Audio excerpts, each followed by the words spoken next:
Assalamualaikum warahmatullahi wabarakatuh. Pembelajaran IPS kita kali ini adalah pembelajaran IPS kita yang ketiga. Nah, minggu lalu kita sudah membahas mengenai latar belakang terbentuknya ASEAN, kepanjangan ASEAN, kemudian negara-negara pendiri ASEAN, dan anggota-anggota negara ASEAN. Untuk kali ini kita akan membahas mengenai secara detail negara-negara yang masuk dalam lingkup ASEAN.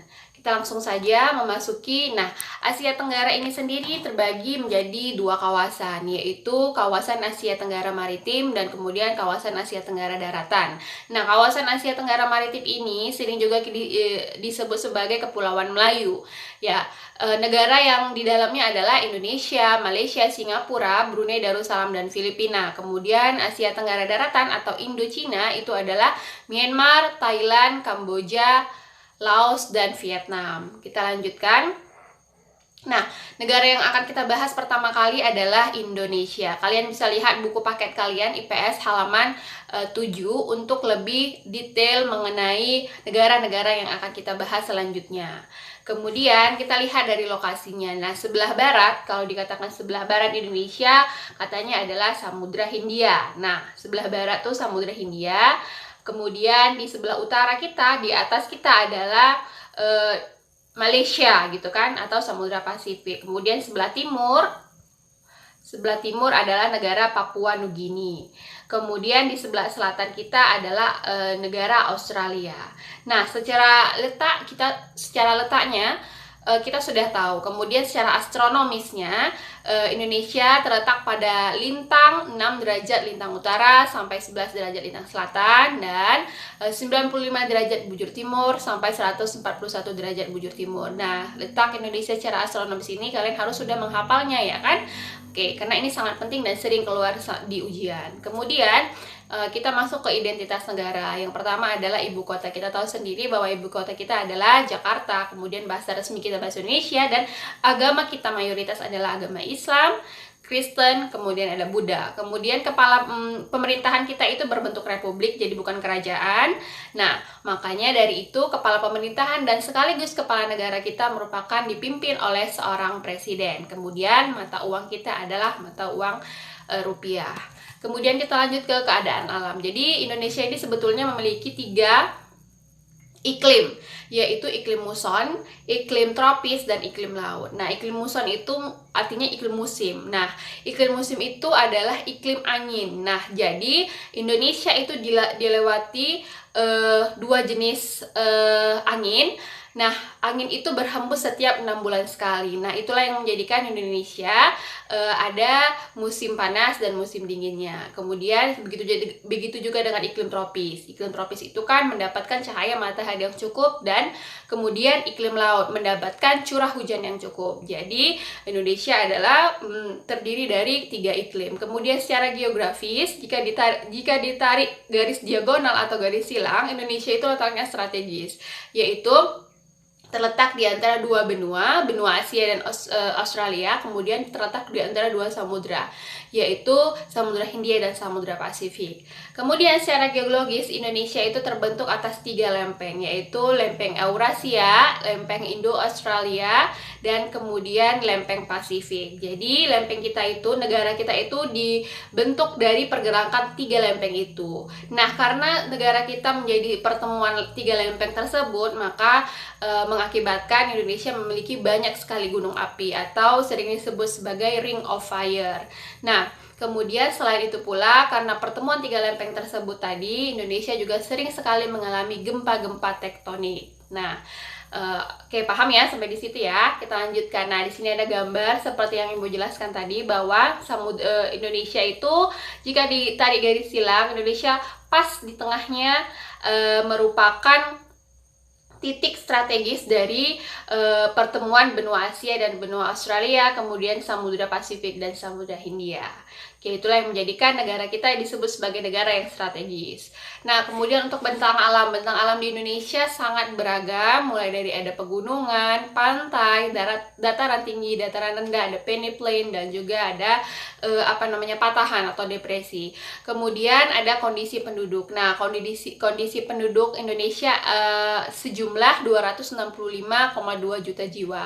Nah, jumlah penduduk ini termasuk padat karena jumlah penduduk kita merupakan dari seluruh peringkat kita adalah nomor 4 negara yang merupakan padat penduduknya. Nah, oke. Kemudian secara perekonomian, sektor utama yang menjadi pencarian utama Indonesia adalah pasti di bidang pertanian, kemudian perkebunan, kemudian peternakan, kemudian pertambangan, dan baru terakhir adalah jasa. Kemudian ekspor utama kita pastilah adalah sektor minyak dan gas, kemudian sektor dari pertanian yaitu adalah kayu, kopi, beras, padi, dan lain-lain. Nah, kemudian negara yang kedua yang akan kita bahas adalah Singapura. Nah, negara yang akan kita bahas ini yaitu negara yang kecil. Nah, namun uniknya fakta menarik di dalam 10 di keseluruhan negara-negara anggota ASEAN, 10 negara anggota ASEAN, maka Singapura lah satu-satunya menjadi satu-satunya negara yang menjadi negara maju gitu ya. Selain itu semuanya masih negara berkembang di Asia Tenggara. Oke, kita lanjutkan. Nah, maka kita lihat dari lokasinya dulu, yaitu di sebelah barat yaitu Selat Malaka katanya. Nah, sebelah barat ini adalah Selat Malaka. Kemudian di sebelah utara yang orange ini adalah Malaysia karena dia sangat dekat dengan Malaysia. Kemudian di sebelah timur juga sama Malaysia, dan di sebelah selatannya adalah berbatasan dengan Indonesia, ya kan, atau Kepulauan Riau yang paling dekat. Nah, secara astronomis Singapura ini terletak di derajat atau di lintang 1 derajat 15 menit lintang utara sampai 1 derajat 26 menit lintang utara, dan 103 sampai 104 derajat bujur timur. Bisa kita bedakan ya sama negara kita tadi. Kalau bujur timurnya tadi kan dari 95 sampai 141 derajat, sedangkan kalau Singapura ini hanya beda 1 derajat saja, yaitu 103 sampai 104 derajat. Bayangkan betapa kecilnya negara tersebut. Nah, kemudian kita masuk ke identitasnya. Nah, ibu kotanya adalah Singapura, bahasa utamanya adalah bahasa resminya adalah bahasa Inggris, juga campur dengan bahasa Melayu dan Mandarin. Kemudian agama yang paling mayoritas di sana adalah Buddha dan Kristen. Kemudian pemerintahan mereka juga berbentuk republik, namun kepala pemerintahannya itu adalah Perdana Menteri, sementara kepala negaranya adalah seorang presiden. Kemudian mata uang mereka adalah dolar Singapura. Nah, keadaan alamnya sama dengan kita karena iklim mereka juga dipengaruhi oleh iklim muson, iklim tropis, dan iklim laut. Tetapi bulan paling kering di Singapura adalah bulan Agustus. Artinya bulan yang paling panas, bulan yang jarang sekali turun hujan itu adalah di bulan Agustus. Kemudian secara geologis Singapura itu dibagi atas 3 daerah, yaitu daerah tengah, daerah barat, dan daerah timur. Karena sebetulnya daerah daratan di Singapura ini sangatlah sempit. Nah, jadi mereka sebetulnya juga tidak memiliki cukup banyak sumber daya alam. Maka daerah tengah itu adalah tanah yang berbukit, yaitu Bukit Timah. Kemudian daerah dataran rendah, daerah barat adalah lembah. Kemudian daerah timur adalah dataran rendah yang semula lahannya menjadi rawa. Nah, jadi sebetulnya Singapura ini dulu banyak rawa, kemudian di timur menjadi daratan karena mereka memang kekurangan luas atau kekurangan daratan begitu. Kemudian kita lihat ke bentang alamnya.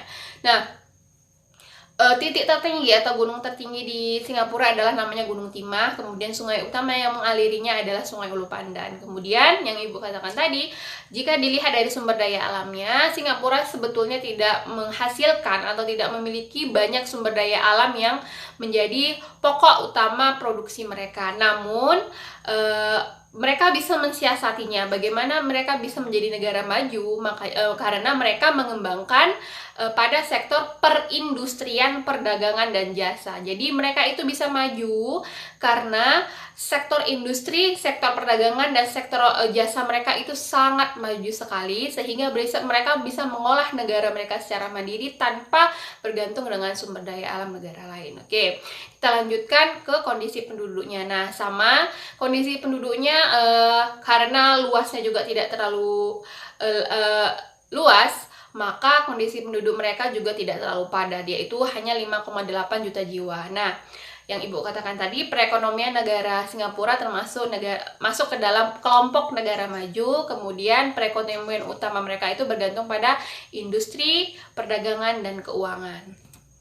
Nah, hal inilah yang menjadikan Singapura ini menjadi negara maju. Nah, namun perekonomian Singapura itu bisa sangat pesat tumbuhnya karena ditopang oleh 3 hal. Yang pertama, letaknya itu strategis, yaitu di persimpangan jalan perdagangan dan pelayaran internasional, menjadikan dia banyak dilalui banyak investor asing. Kemudian nomor 2 adalah banyaknya barang yang diangkut dari Singapura, dan yang paling penting adalah nomor 3 ini, yaitu kualitas sumber daya manusianya yang suka bekerja keras, tekun, cermat, dan tingkat pendidikannya tinggi. Jadi bisa dibilang di Singapura itu tidak ada lagi yang buta huruf, dan minimal mungkin mereka di sana adalah sarjana, ya kan, sarjana atau S1. Jadi tingkat pendidikan di Singapura ini sangat tinggi.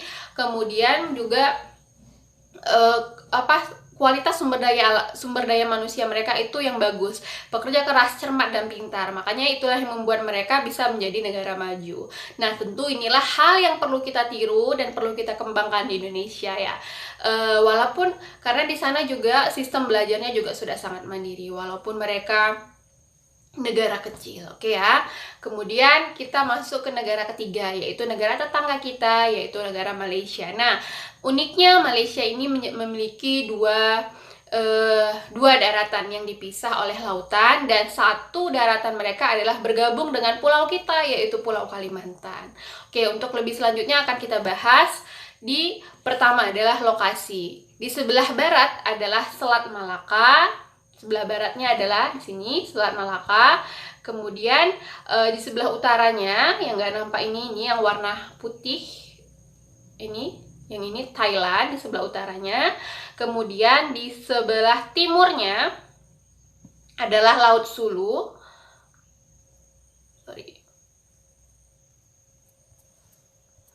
Oke, Laut Sulu. Nah, dekat dengan Sulu Sea, ya kan?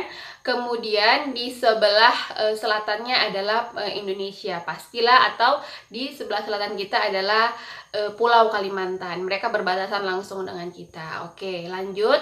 Nah, maka secara astronomis Malaysia itu terletak pada lintang 1 derajat lintang utara sampai 7 derajat lintang utara, kemudian 100 derajat bujur timur sampai 119 derajat bujur timur. Nah, Malaysia terdiri atas 2 bagian, yaitu yang dipisahkan oleh Laut Cina Selatan. Ini dia South China Sea. Mereka dipisahkan oleh Laut Cina Selatan, terdiri dari 2 daratan, yaitu Malaysia Barat, ini Malaysia Barat, dan Malaysia Timur yang bergabung sama Pulau Borneo atau Pulau Kalimantan kita. Kemudian kita lihat identitasnya. Kalian bisa lihat di halaman 26 buku paket, yaitu ibu kotanya adalah Kuala Lumpur. Bahasa utama atau bahasa resmi mereka adalah Melayu. Agama utama atau mayoritasnya adalah Islam dan Buddha. Kemudian pemerintahan mereka monarki konstitusional, yaitu kepala pemerintahan mereka dipegang oleh Perdana Menteri, sementara kepala negara mereka dipimpin oleh seorang sultan atau raja, ya kan? Nah, mata uang mereka adalah ringgit. Berbeda dengan kita itu kepala negara dan kepala pemerintahannya sama-sama presiden, sementara mereka masih mempertahankan monarkinya atau kerajaan mereka, yaitu Kesultanan Malaysia. Kita lanjutkan keadaan alam Malaysia. Nah, sama dengan kita, Malaysia beriklim tropis yang ditandai dengan curah hujan yang tinggi. Kemudian secara geologis Malaysia itu dibagi atas 2 daerah, yaitu yang tadi Malaysia Barat dan Malaysia Timur. Kalau Malaysia Barat yaitu dia di Semenanjung Malaka, sementara kalau di Malaysia Timur dia di Pulau Kalimantan kita. Selanjutnya, bentang alam. Nah, titik tertinggi atau gunung tertinggi di Malaysia adalah Gunung Tahan. Kemudian sungai utama mereka adalah Sungai Kemena. Kemudian sumber daya alam Malaysia yang paling utama banyak itu yaitu hasil pertanian. Kemudian ada karet dan kayu. Kemudian hasil tambang mereka yaitu bauksit, batu bara. Kemudian ada besi, tembaga, dan emas dan perak. Kemudian kondisi penduduk mereka tidak terlalu padat seperti kita, hanya 32,5 juta jiwa pada tahun 2018. Kemudian hasil perekonomian utama mereka yaitu bergantung pada hasil pertanian kelapa sawit. Kemudian ada juga karet, padi, kelapa, dan kayu. Oke,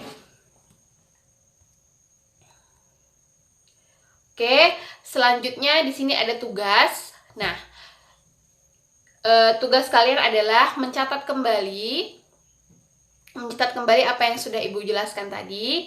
Kemudian catatlah di buku catatanmu. Kemudian harus, tadi kan kita sudah membahas 3 negara, maka ketiga negara tersebut harus digambar benderanya di samping judulnya saja, nggak masalah ya. Namun jika ada peta di dalamnya tidak perlu digambar. Jadi kamu hanya menggambar benderanya saja. Kemudian cara pengumpulan tugas sudah jelas seperti biasa. Ditunggu sampai dengan jam 5 dan kamu kirimkan melalui WA pribadi Ibu.